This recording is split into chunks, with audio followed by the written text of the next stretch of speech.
লূক লিখিত সুসমাচার প্রথম অধ্যায় 5 পদেতে পড়ব। জিহুদিয়ার রাজা হেরোদের সময়ে অবিয়ের পালার মধ্যে সক্রিয় নামে একজন যাজক ছিলেন। তাহার স্ত্রী হারন বংশেয়া, তাহার নাম ইলিসাবেত। তাহারা দুইজন ঈশ্বরের সাক্ষাতে ধার্মিক ছিলেন, প্রভুর সমস্ত আজ্ঞা ও বিধি অনুসারে নির্দোষ রূপে চলিতেন। তাহাদের সন্তান ছিল না, কেননা ইলিসাবেত বন্ধ ছিলেন এবং দুইজনেই অধিক বয়স হইয়াছিল। একথা যখন সক্রিয় নিজ পালার অনুক্রমে ঈশ্বরের সাক্ষাতে যাজকীয় কার্য করিতেছিলেন, তখন যাজকীয় কার্যের প্রথা অনুসারে গুলিবাটক্রমে তাহাকে প্রভুর মন্দিরে প্রবেশ করিয়া ধূপ জ্বালাইতে হইল। সেই ধূপ দাহের সময়ে সমস্ত লোক বাইরে থাকিয়া প্রার্থনা করিতেছিল। তখন প্রভুর এক দূত ধূপ বেদীর দক্ষিণ পার্শ্বে দাঁড়িয়া তাহাকে দর্শন দিলেন। দেখিয়া সক্রিয় ত্রাসযুক্ত হইলেন, ভয় তাহাকে আক্রমণ করিল। কিন্তু দূত তাকে বলিলেন, সক্রিয়, ভয় করিও না, কেননা তোমার বিনীতই গ্রাহ্য হইয়াছে। তোমার স্ত্রী ইলিসাবেত তোমার জন্য পুত্র প্রসব করিবে ও তুমি তাহার নাম যোহন রাখিবে। আর তোমার আনন্দ উল্লাস হইবে এবং তাহার জন্মে অনেকে আনন্দিত হইবে, কারণ সে প্রভুর সম্মুখে মহান হইবে এবং দ্রাক্ষারস কিশোরা কিছুই পান করিবে না। আর সে মাতার গর্ভ হইতে পবিত্র আত্মায় পরিপূর্ণ হইবে এবং ইসরায়েল সন্তানদের মধ্যে অনেককে তাহাদের ঈশ্বর প্রভুর প্রতি ফিরাইবেন। সে তাহার সম্মুখে এলিয়ের আত্মায় ও পরাক্রমে গমন করিবে, যেন পিতৃগণের হৃদয় সন্তানদের প্রতি ও অনাজ্ঞা বহিদিওকে ধার্মিকদের বিজ্ঞতায় চলিবার জন্য ফিরাইতে পারেন। প্রভুর নিমিত্তে সুসজ্জিত এক প্রজামণ্ডলী প্রস্তুত করিতে পারেন। ভাই, সক্রিয় পরিবারের বিষয় স্পষ্ট রূপে লেখা আছে যে এরা পবিত্র আত্মিক আছেন। বাইবেলে এভাবে লেখা আছে, এরা দুজনে ধার্মিক ছিলেন, প্রভু সমস্ত আজ্ঞা ও বিধি অনুসারে নির্দোষ রূপে চলিতেন।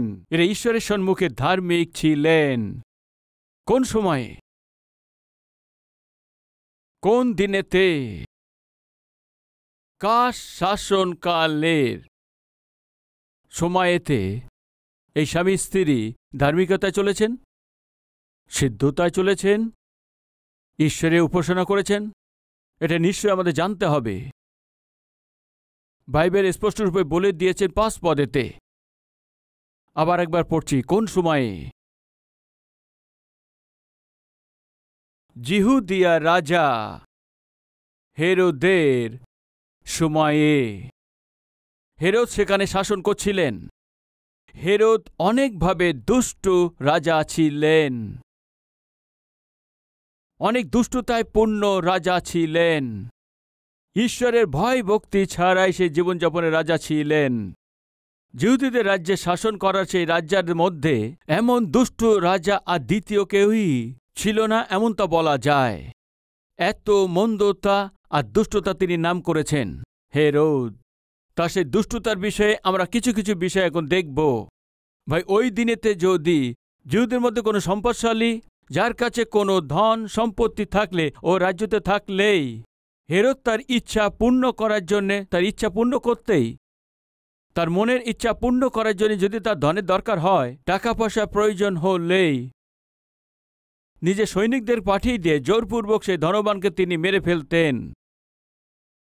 ওকে মেরে ফেলার পর ওর কাছে যে ধন দৌলত এবং সোনা রূপ আছে, জোর করে লুট করে নিয়ে নিত। এত সে দুষ্টতা ছিল। ও ভয়ানক কামুক্ত ব্যক্তি ছিলেন। ও শারীরিক ইচ্ছার ও গোলাম ছিলেন। 1 স্ত্রী নয়, 2 স্ত্রী নয়, 3 নয়, 4 নয়, 5 নয়, 6 নয়, 7 নয়, তার 9 জন স্ত্রী ছিলেন। 9টি বিবাহ করেছিলেন। নিচতম জীবনযাপন করার ব্যক্তি ছিলেন। ওই দিনেতে থাকতেন যে মহাযাজক ছিল এরা, যে ঈশ্বরের মন্দিরেতে বলিদান দিতেন, এমন লোকদেরকেও নিজেই জোরপূর্বক মনোনীত করতেন। এমন ব্যক্তি ছিলেন। ওর নির্দেশ মতোই যাজকদের বিধি পূর্ণ করতে হতেন, না করলে মেরে ফেলবেন। ভাই, সানেন্দ্রী নামে এক মহাসভা আছে। যেখানে ঈশ্বরের বাক্যকে পরীক্ষা করতেন, দেখতেন এবং উপদেশ দিতেন। ওই সভায় 46 জন লোককে নৃশংসভাবে মেরে ফেলেছেন। এই জন্য কি ও সে কথা ওরা শোনেননি।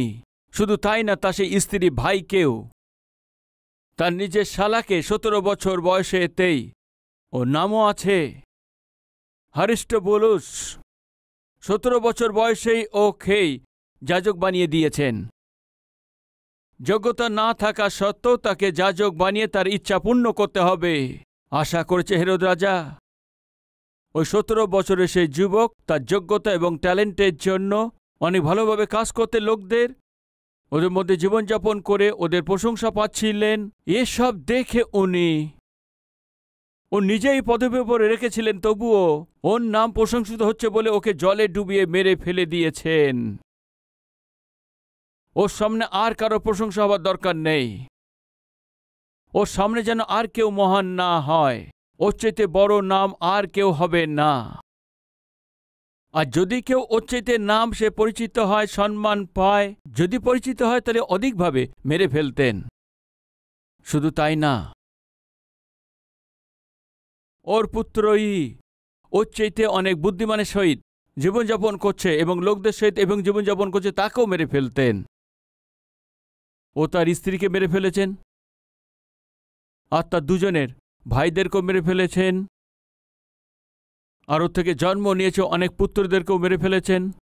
ওর পুত্রের মধ্যে একজন আগস্টাস তার পিতার বিষয়ে এভাবে বলেছেন, হেরোদের পুত্রের বলার থেকে জিহুদি রাজ্যে কুকুর রূপে জন্ম নেওয়া উত্তম আছে, এই বলে কেঁদেছেন। এমন দুষ্টতা ছিলেন। এসব কেন আপনাদেরকে বলছি বলতে গেলে, ওই সময় শাসন করতেন যে হেরোদ অনেক দুষ্টতা ছিলেন, নিষ্ঠুর ছিলেন। জানেন এই রাজার মনে কেন এমন উৎপন্ন হয়েছে? সলোমনের যে মন্দির ভেঙে দেওয়া হয়েছিল, নিজের নামের জন্যে আবার ওই মন্দিরকেই তৈরি করেছেন। জোসেফাস নামের একজন মহান ইতিহাসকারক, তিনি কি বলেছেন জানেন কি? সলোমনের দ্বারা তৈরি ছিল যে ঈশ্বরের ভবন পুড়িয়ে দিয়েছিলেন। নবুকদ্নেছর এসে জেরুসালেমের উপরে আক্রমণ করে ওই ভবনকে সম্পূর্ণভাবে পুড়িয়ে দিয়েছে। আর তারপর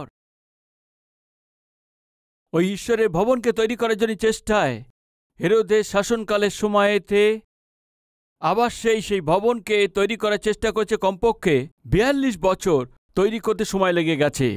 যীশু খ্রিস্ট ওই সময় বলেছিলেন, এই মন্দিরকে ভেঙে ফেলো, আমি 3 দিনের মধ্যে তৈরি করে দেব। এটা ভুল বুঝে ওখানকার অধিকারী বলেছেন, এই মন্দিরকে তৈরি করতে 42 বছর লেগেছে আর 3 দিনের মধ্যে তৈরি করে দেবে বলেছেন। কি বলছে এ? ওই দিন যীশু খ্রিস্ট যেটা বলেছিলেন মানুষ মন্দির তৈরি করছে এই বিষয়, তা নয়, তার নিজের দেহরূপে মন্দিরের কথা বলেছিলেন। এই মন্দিরকে তোমরা ভেঙে ফেলতে চাও, ভেঙে দাও, কিন্তু 3য় দিনে মন্দিরকে আবার দাঁড় করিয়ে দেব। এভাবে প্রভু বলেছিলেন। বলা অনুসারে 3য় দিনে জীবিত হলেন। ভাই, হেরোদ জেরুসালেমের মধ্যে অদ্ভুত মন্দির বানিয়েছিলেন। শুধু তৈরি করা নয়, ও যে শাসন করছে তার চিহ্ন রূপে, সে চিলে চিত্ররূপে ওই মন্দিরের সামনে ও লাগিয়ে দিয়েছিলেন। ঈশ্বরের ভবনেতে ঈশ্বরের বিষয় চিত্র থাকা দরকার, কিন্তু ওর সম্বন্ধ আছে সেই চিলের চিত্রকে পরিচিত রূপেতে ঈশ্বরের ভবনেতে লাগাতেই কিছু যুবকরা সহ্য করতে পারেননি। যুবক যাজকত্বের এই কাজকে একদম সহ্য করতে পারেননি। জোরপূর্বক গিয়ে ওই চিলের ছবিকে সরিয়ে দিয়েছেন। এটা জেনে এবং শোনার পর হেরোদ এই চিলের ছবিকে সরানোর জন্য যতজন এখানে একত্রিত হয়েছিল ডেকে তার সামনেই দাঁড় করিয়ে জ্বালিয়ে মেরে ফেলেছেন। ও যা ভেবেছে সেটা যদি না হয়, ওর ইচ্ছার বিরুদ্ধে কোনো কিছু হলেই, ওই ঈশ্বরের বিষয় হতে পারে বা সেবার বিষয় হতে পারে, আর অন্য যে কোনো বিষয় হোক না কেন, ওর ইচ্ছার বিরুদ্ধে হলে উনি মেরে ফেলতেন। এমন সময়তেই পূর্ব দেশে পণ্ডিতরা এসে তার সঙ্গে সাক্ষাৎ করে, রাজা, জিহুদীদের রাজা যে জন্ম নিয়েছেন কোথায় আছে? কোথায় জন্ম নিয়েছেন? এইভাবে জিজ্ঞেস করলে হেরোদ সহ্য করতে পারেননি। যদি কেউ আমার শাসনকালে দখল নেয় তো আমি তাকে মেরে ফেলব। কিন্তু তোমরা বলছো জিহুদীদের উপরে রাজত্ব করছেন, রাজা জন্ম নিয়েছেন। কে আছে ও? শাস্ত্রবিজ্ঞকে ডেকেছেন, প্রধান যাজকদের ডেকেছেন, তাদের জিজ্ঞেস করেছেন কি আছে? হ্যাঁ, রাজা। হে বেথলেহেম, তুমি যে জিহুদি প্রদেশে মধ্যে আছো, তুমি কাউ থেকে ছোট নও, কেননা তোমার থেকে এক অধিপতি বেরুবে, তিনি আমার প্রজা ইসরায়েলদের রক্ষা করবেন। ইয়েস। যখন এই কথা শুনেছেন, ওর পদের উপরে, ওর শাসনের জন্যে কোথাও যেন বিপদ না আসে এই ভেবে নিয়ে পণ্ডিতদেরকে ডেকে নিয়ে, তোমরা ওই তারাকে কোন সময় দেখেছ? কতদিন হয়ে গেছে ওই তারাকে দেখেছ? 2 বছর হয়ে গেছে ওই তারাকে দেখেছি। বিস্তারিতভাবে জেনে নিয়ে হেরোদ নৃশংসভাবে ওই জেরুসালেমের বেথলেহেমেতে সমস্ত শিশুদেরকেই, বিশেষ করে বেথলেহেম শহরে যারা আছে ছোট শিশুরা, মেরে ফেলেছেন। এমন ভয়ানক মানুষ ছিলেন। এমন সময়েতে আত্মিকতার জন্য স্থান নেই, এমন দিনেতে ঈশ্বরের জন্য তিনি জীবনযাপন করবেন এমন ভাবনা নিয়ে একটু দেরি আছে। এমন ব্যক্তিদেরকে মেরে ফেলার জন্যেও এমন শাসনকালের সময়েতে ঈশ্বর একটা নির্ণয় নিয়েছেন, জগৎকে পরিত্রাণ দিতে আমার পুত্রকে পাঠানোর সময় চলে এসছে। এমন সময়েতে আত্মিকতাবিহীন অবস্থায় আত্মিক লোকদেরকে সহ্য করতে পারেন না, এমন দিনেতে ঈশ্বরকে প্রেম করেন, ঈশ্বরকে আরাধনা করেন, তাদেরকে বাঁচতে নেবে না, এমন দিনেতে, এমন ভয়ানক সময়েতে ঈশ্বর তার নিজের পুত্রকে এই জগতে পাঠিয়েছেন। যেখানে হেরোদ শাসন করছিলেন, ওই জায়গাতেই মিকা ভাওবাদী বলা অনুসারে জেরুসালেম থেকে 9 কিলোমিটার দূরেতে বেথলেহেমের গ্রামেতে যীশুখ্রিস্ট জন্ম নিয়েছেন। এ কি প্রদর্শন করে, কিসে সূচি করেন তা জানেন কি? এই জগৎ যত অন্ধকারে পরিপূর্ণ হোক না কেন, এই জগতের লোকরা যতই সেই ঈশ্বরের বিরুদ্ধে জীবনযাপন করুক, ঈশ্বরের ভয় ভক্তি ছাড়া জীবনযাপন করছে, আত্মিকতা আর সেবার জন্য, সেবা কাজের জন্য অনুকূল দিন না থাকা সত্ত্বেও ঈশ্বর যেটা করতে চাইছেন ওটা নিশ্চিত রূপে করে থাকেন। বাধা দেবার মতো এই পৃথিবীতে কেউই থাকে না। এ আপনার জীবনের জন্য খুশির সংবাদ হওয়া দরকার। এই সংবাদ আপনার জীবনের জন্য খুশির হওয়া দরকার। আজকে আপনি শান্তি ছাড়া, আপনি আনন্দ ছাড়া থাকতে পারছেন না। আপনার পরিবেশ চারিদিকে আপনাকে ঘিরে রাখতে পারে। বাক্য অনুসারে জীবনযাপনের জন্যে, পবিত্রতায় জীবনযাপনের জন্য সুযোগ নেই, এমন পরিস্থিতিতে কোনো জায়গাতে লোকদের মধ্যে আপনি বসবাস করছেন, আপনার চারদিকের পরিবেশ আপনার বিরুদ্ধে থাকতে পারে। আপনার চারপাশের লোকেরা আপনাকে নষ্ট করার জন্যে, আপনাকে ফেলে দেওয়ার জন্যে, আপনাকে ধ্বংস করার জন্য, আপনাকে শেষ করা ফেলার মতো আপনি দেখতে পারেন। আপনার চারপাশে যতই সে খারাপ লোক থাকুক তবুও, আপনার চারপাশে পরিবেশ যত ভয়ানক হোক না কেন, শুনুন, ঈশ্বর আপনার জন্য যেটা করতে চান, এই উত্তম কার্যকে কেউ এখানে বন্ধ করতে পারে এমন সম্ভব নেই। আপনার জীবন দ্বারায় আপনার জন্যে ঈশ্বর যেটা করতে চাইছেন ওটা নিশ্চয়ই করে দেখাবেন। বাধা দেবার মতো এই পৃথিবীতে কেউ নেই। যখন সময় পূর্ণ হয়েছে, যীশু খ্রিস্টকে এই জগতেতে ঈশ্বর পাঠিয়েছেন। এই সময় পাঠানোর সময় যখন এসছে, হেরোদে শাসনকালের সময়েতে এক পরিবারের বিষয়ে লেখা আছে। ওই পরিবার সখরীয়, এলিসাবেথ। বাইবেল বলে, আসুন আরেকবার পড়ি। জিহুদের রাজা হেরোদের সময়ে অবিয়ের পালার মধ্যে সখরীয় নামে একজন যাজক ছিলেন। তাহার স্ত্রী হারন বংশীয়া, তাহার নাম ইলিসাবেত। তাহারা দুইজন ঈশ্বরের সাক্ষাতে ধার্মিক ছিলেন। ঈশ্বরের দৃষ্টিতে ধার্মিক ছিলেন। কার শাসনকালের সময় ছিল জানেন কি? ধার্মিকতা আর সত্য, আত্মিকতার পবিত্রতার জন্য কোনো গুরুত্ব ছিল না এমন সময়েতে। এমন শাসন করছে সে রাজার অধীনের সময়ে বসবাস করছে সেই লোকরা, ভয়ের মধ্যে তারা কাঁপছিলেন।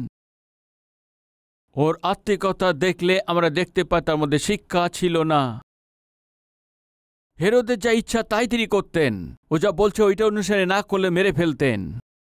এমন বিপদের সময়েতে সখরীয় আর এলিসাবেত হেরোদকে ভয় না মেনে ঈশ্বরকে ভয় করে, মন্দকে ঘৃণা করে, ধার্মিকতায়, সিদ্ধতায়, ঈশ্বরের সমস্ত আজ্ঞা আর বিধি অনুসারে এরা চলেছেন। অদ্ভুত আছে, যখন আপনার সবকিছু অনুকূলে আছে, আপনার পরিবারের লোকরা যখন সবাই বাক্য পড়েন, প্রার্থনা করেন, যখন উৎসাহিত করেন, তখন প্রার্থনা করা অনেক বড় বিষয় নয়, বাইবেল পড়া বড় বিষয় নয়। আপনি যখনই মণ্ডলীতে যান, কোনো সময় যেতে পারেন। খুশিতে পাঠানোর জন্য স্বামী হয়, স্ত্রী হয়, সন্তান হয় বা কেউ পিতামাতা থাকেন, তাহলে খুশির সঙ্গে মণ্ডলীতে আসা এটা বড় বিষয় নয়। কিন্তু না বুঝতে পারা স্বামী হোক বা ভুল বোঝার স্ত্রী হোক বা ধমক দেওয়ার পিতামাতা হন, বিরোধিতা করা পরিবারের লোক থাকেন, এদের সবার মধ্যে আপনার আত্মিকতাকে রক্ষা করা, এদের সবার মধ্যে আপনার পবিত্রতা এবং বিশ্বাসকে রক্ষা করে ঈশ্বরের প্রতি আপনি ভয় ভক্তির সাথে ঈশ্বরের উপস্থিতিতে থাকা, এই আছে আসল এবং সঠিক ভক্তি। সখরীয়, এলিসাবেত এমনই লোক ছিলেন। অনুকূল পরিবেশের মধ্যে আপনার আত্মিক জীবনকে বাড়িয়ে নিয়ে চলেছেন তো? আপনার ভক্তি সঠিক নয় এটা আমি বলছি না, ঈশ্বরের ধন্যবাদ হোক, সবকিছু আপনার অনুকূলে আছে, লোকরা আপনার অনুকূলে আছে, সবাই একমত। হয়তো আরও আত্মিক ব্যক্তি রূপেতে, আত্মিক স্ত্রী রূপে আপনাকে আরও এগিয়ে যেতে হবে। ঈশ্বরের সেবা করেন, সিদ্ধতায় জীবনযাপন করেন, বাক্য অনুসারে জীবনযাপন করেন যারা, এমন লোকেরা এই হেরোদের শাসনকালের সময় তখন স্থির থাকা সম্ভব নয়, তবু এরা ছিল।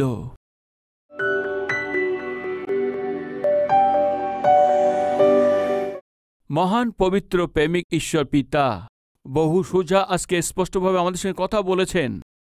হেরোদ অনেক দুষ্টতা ছিল, কঠিন ছিল, আত্মিকতার জন্য, আপনার আরাধনা করার জন্য অনুকূল ছিল না। এমন সময়তে সক্রিয় এলিসাবেত আপনার আরাধনা করার জন্য, আপনার উপাসনা করার জন্য সব দিক দিয়ে অপেক্ষা করেছে পিতা। আমাদের চারিদিকে যত সে প্রতিকূল অবস্থা হোক না কেন, আমাদের আত্মিকতার বিরোধিতা করার জন্য প্রতি পদে আছে, তবুও তাদের সম্মুখী হয়ে তার থেকেও প্রভু জয় পেয়েছে। এই আত্মিক যাত্রাকে যেন এগিয়ে নিয়ে যেতে পারি অদ্ভুত অনুগ্রহ দিন যীশু খ্রিস্টের নামেতে চাইছি পিতা, আমেন।